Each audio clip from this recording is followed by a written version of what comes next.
Hello friends, welcome to Neevi lifestyle. இன்றைக்கி நானே என் தங்கச்சும் ஒரு சில் ஈவினிங் அவுட்டிங் தான் வந்து போகிறோம். ஸோ நானே என் தங்கச்சும் ஷாப்பிங் பண்ணலாம் அப்படின்னு சொல்லிட்டு தஞ்சாவூர் திவ்யா சிஸ்டருக்கு ஆப்போசிட்டில் இருக்கிற பாம்பே சூப்பர் பஜாருக்கு தான் வந்திருந்தோம். ஸோ இங்கே வந்து கேர்ள்ஸ்க்கான அக்சசரிஸ் எல்லாமே நிறையா இருக்குது.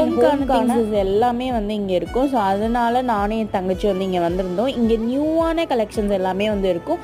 இப்போ நியூவாக என்னென்ன ட்ரெண்டில் வந்து எல்லாமே டே டு டே என்னென்ன வந்து இருக்கும். ஸோ இங்கே வந்து ஒரு பேங்கிள் வந்து பார்த்துருந்தோம். இந்த பேங்கிள் இப்போ ட்ரெண்டில் இருக்குது. ஸோ அதனால எங்கள் மம்மிக்கும் வந்து இதில் பீகாக் க்ரீனில் வந்து வாங்கியிருந்தோம். அண்ட் எங்களுக்கும் நிறைய இயரிங்ஸ் கிளிப்ஸ் அந்த மாதிரிலாம் வாங்கியிருந்தோம். கொரியன் அக்சசரிஸ் வந்து அதிகமாக இங்கே கிடைக்கும். ஸோ உங்களுக்கு தேவைப்படுச்சுன்னா ட்ரை பண்ணி பாருங்கள். நானே என் தங்கச்சியும் அங்கே ஷாப் பண்ணி முடிச்சுட்டு ஹாப்பி ஸ்வீட் ஸ்டாலுக்கு தான் வந்து வந்திருந்தோம். ஸோ இங்கே வந்துட்டு பானிபூரியும் ஆர்டர் பண்ணி சாப்பிட்டோம். எல்லாத்தோட டேஸ்ட்டுமே ரொம்ப சூப்பராகவே இருந்துச்சு. எங்களோட ஈவினிங் அவுட்டிங் வந்து போச்சு. அண்ட் இந்த மாதிரி வீடியோஸ் பார்க்குறதுக்கு நீவி லைஃப் ஸ்டைல் சேனலை சப்ஸ்கிரைப் பண்ணி வச்சுக்கோங்க. பாய்.